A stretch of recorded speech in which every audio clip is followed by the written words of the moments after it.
So that being said, that was just one quarter. We'll see what happens, but this is a favorable next 3 games for them. They're playing the Steelers, the Saints, and the Jaguars.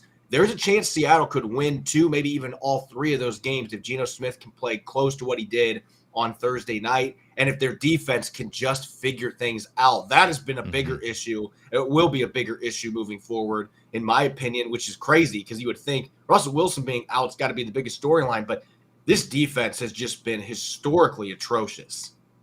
Yeah, that's where I was going to go next. I mean, you have a run game there that can support a second-string quarterback as talented as Geno Smith is. They're going to probably, I imagine, lean on that run game, but they'll need to lean a little bit on the defense in that case as well. Can the defense continue to find ways to, help assist in trying to carry this team to victory here without Russell Wilson?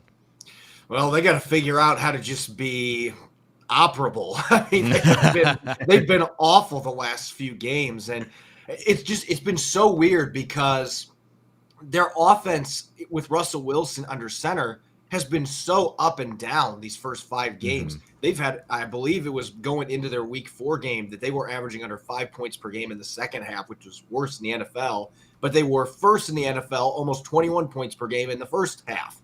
So they've just been so Jekyll and Hyde. And that's why seeing Geno Smith come in there and do what he did for a couple of drives was really impressive because, quite frankly, there's just been too much feast or famine with Russell Wilson under center. On defense, it's been 90% of the time famine. They just cannot get out of their own way. And you look at the talent that they have, this should be a top 10, top 15 defense. And that really looks bad on Pete Carroll and Ken Norton Jr. Pete Carroll's a defensive coach. And now this is 2 years in a row. They have early in the season been on pace to shatter records that you don't want to break for yardage allowed.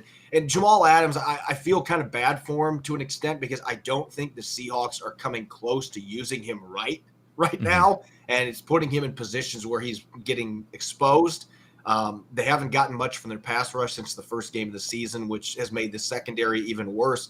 Cornerback, they decided to go cheap in the free agency market, and that backfired on them. They're still trying to figure out who their left cornerback is going to be. They've already made a switch there to Sidney Jones. He has struggled the last 2 games. Really, the only 2 players in this defense that have been consistently solid all year have been Bobby Wagner. And Quandre Diggs is playing like an all-pro, but people aren't going to notice because he's constantly having to deal with mistakes from underneath that make him look like he's not doing his job, but he's got 2 picks the last 2 weeks. He's been fantastic, and he's really the guy you got to feel most sorry for because, again, I think he's playing like an all-pro. He's not going to get that recognition, though, on a defense that can't stop anybody right now. Right. The final question I have for you here today, Corbin, obviously, Russell Wilson, this injury is going to keep him out of action a little bit of time, but, there's also some talk and there might be some things heating up that could this be Russell Wilson's last year in Seattle? I know that's something that's a big talking point right now. Wanted to get your thoughts on that. I actually wrote an article on this. I think that this sequence of events here, depending on how Geno Smith plays, and I'm not saying Geno Smith becomes their quarterback next year necessarily, but if Geno Smith plays well the next 3 weeks in Shane Waldron's offense, if you're John Schneider, this is a team that doesn't have a first-round pick because of the Jamal Adams trade. They've got some other payroll issues. They're getting old at some positions. They haven't hit on early picks very much in the last couple seasons, a bunch of first-round busts on this roster.